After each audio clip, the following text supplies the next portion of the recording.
Hi, I'm Corey. Welcome to Creating with Scraps. This is an apology video. I have attempted to shoot this video and upload this video 5 times, a lot, and it's not working. Unfortunately, my husband and I are going out of town today for until next week, and I'm not going to have time to try again. I've learned that it has to do with storage on my phone, and I need to clear some things out. And I'm going to have to deal with that, but I just unfortunately don't have time before we leave. So my deepest apologies. I did try on Wednesday, Thursday, Friday, and again this morning to get this video made and uploaded. Obviously, you can see by all the examples, it just didn't work. But to give you a heads up on what's coming, I am going to use this One Sheet Wonder, this one and another one, to put inside this file folder journal that we created on the previous video. And what I've decided to do is, because this is a 2.5-inch spine, I am going to take this One Sheet Wonder and the second one that we create, and I'm going to put them or insert them in this journal between the other signatures. So I'll have two One Sheet Wonder signatures, as it were, inside this journal. And the way I'm going to attach it is right here, and I chose the pieces to go inside the journal intentionally because some One Sheet Wonders do great as standalones and you can tuck them in or that type of thing, and you can paper clip them or put them in a pocket. This particular One Sheet Wonder works great all by itself, but I can also sew it into my signature, which is what I'm going to be doing when I get to that point. The way this particular One Sheet Wonder will work is this. It has a right flap, a left flap, and a top flap, which is a notepad, a hidden space for a journaling. Here, let's use this one because it's got notepads in it, I believe. All right, so an opens on the right, left, and a lift up with a journaling notepad in there. And then open it up, and on the inside there is a top tuck. There is a side tuck for a journaling card or a little journaling booklet. There's a flap for a hidden notepad. And then there's the back, which is also a side tuck. And again, you can put lots of different things inside this, so it makes a great gift or a piece to tuck inside of a journal. But it also, because of where this seam is and how the construction works, you can sew it inside a signature. When you've got your two flaps open, there's a side tuck on the right and then a bottom tuck on the left.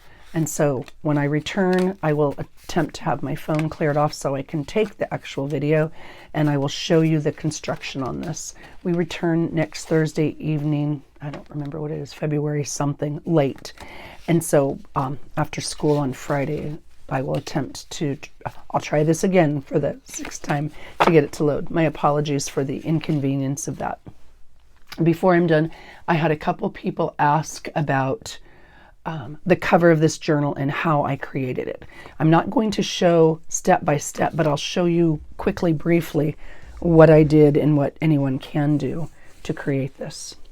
All right, I started with a cluster, and I have my clusters pre-made, and it doesn't really matter which type of a cluster you want. I grabbed a couple different ones here. One's a butterfly, one's a flower, and one's a stem. They look a little bit different.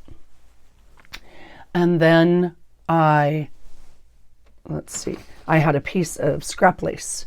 So I took a piece of the scrap lace to put, here, let's use this one just for the sake of ease. Took a piece of scrap lace and put it behind, oh, that's too wet. Here we go. Put it behind my cluster to go on my page. Okay, and then that I put on top of one of these collage masterboards. So I would cut this down and put this wherever it would go, depending on what it looks like. I'd cut this down and put it on a piece of collage masterboard. Then, I don't know if I have any here that's pre-cut. The next piece underneath that was a piece of corrugated board. And I thought I had a little piece of corrugated board somewhere, but it doesn't look like I do. Oh, here we go. I'll just use this. No, that's not it. Anyway, it's just a piece of corrugated board. So I put this piece on top of the corrugated board. And then I took Tracy labels and tucked them all the way around. So it started as a cluster and built up layer by layer. Like that's got an ugly spot for whatever reason, so I'd cover that. This would be trimmed down. You know what? Let's just do it. I think I have enough. I don't even know. I don't even know if I have enough for, we'll find out. It stopped recording the last time I did this. Before that, it just didn't ever load. So I'll cut this down. Cut this master board down. There we go. And I laid my cluster, put the lace down, laid the cluster right on top, and then I took Tracy labels and I put the Tracy labels around this piece. Right, that's these little itty bitty Tracy labels. And then I put the whole thing on top of a piece of corrugated board. I didn't have corrugated board. And then I took that whole assembly and put it on top of my journal cover. So essentially that is how I made the cover for the file folder journal that is a work in progress still. That was one of the questions I got. The other question I got was based on this. And they wanted to see the packaging. Well, this is the first time I've got this particular packaging for Amazon. It's a corrugated board, but it's thinner. It was an envelope, and it looks like this. And I don't have any more. If I get more, I'll save it and I'll show you how I did this. But basically, I had this packaging.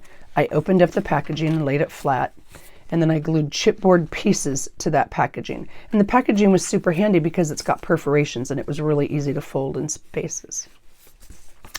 I sewed a wide piece of panel lace on it and rolled the edges around and glued it. That's it on the construction of this. Since that time, I've decided I'm going to build this as we go. And I made an insert for the signatures. That'll get glued into place, and then I'll put a flap on the right and a flap on the left once that's ready. And then I just chose to sew around the edges because I like it. When I showed this the first time, I had just grabbed a piece from my bin and put it on top, and I ended up liking the way that looked. So I just put it there, and then I will use a postcard, one of the postcards. When I decide what the theme of this journal will be, I'll put a postcard in the back of it there. And I don't want to bend it now, but I'll tuck a postcard in the back because this back piece is a pocket, and that'll be the theme for this. So that is essentially, and again, if I get any more of this in the mail, I'll show you step by step how to do it, but it's a very, very basic journal cover. Okay, apologies. I'm so sorry I didn't show you this in detail. I've got the cut dimensions for you. I've got everything, but I'm out of journaling, or I'm out of camera space, so I'm going to have to clear that up, do whatever I need to do, and then I can make another video. Thank you very much. I apologize for the delay. Take care. Oh, Mass Make March. That was another thing I didn't get to that Mass Make March. First Mass Make March will come when for me, Margaret at Seven Plaza, I believe, is doing a Mass Make March, and Tracy Fox is going to do a Mass Make March, and my first Mass Make March will be notepads. The way I consider a notepad, if it opens to the side, it's a book. If it opens to the top, it's a notepad. If it opens to the bottom, it's more like a matchbox. And if it opens to the side, well, I probably made a mistake. That side probably made a mistake. So I'm going to show a variety of different notepads and things you can do, whether scrap pads, standard notepads, decorated notepads. So first Mass Make is going to be notepads. Thank you again very much. Take care all, and happy beginning of March.